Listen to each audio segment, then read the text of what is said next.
Here's how you can add your player, your MP3 player or your audio player that's currently playing the song on your phone to appear on the lock screen for your Pixel phone with Android 15.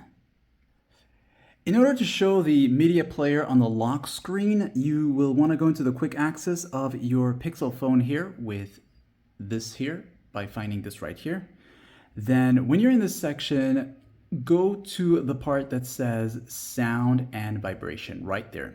As you enter here, you're going to see all these different sound and vibration options. So now I want you to go down and keep going down here. You'll see all these here, and you're going to look for what is known as media, this option right here.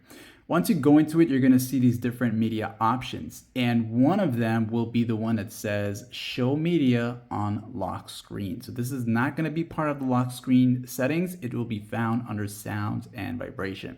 So let me just show you here quickly. When this is on and you have a MP3 player playing in the background or on your phone, you'll have your player here and you'll be able to toggle the controls and all that stuff, which is what this feature allows you to do. But when this is turned off and I come back on my lock screen, you'll notice there is no player here. So that's what this setting does. It gives you access to the player of your lock screen to appear there, okay? And the name of this MP3 player is the one from InShot, so just go ahead and check it out, like and sub.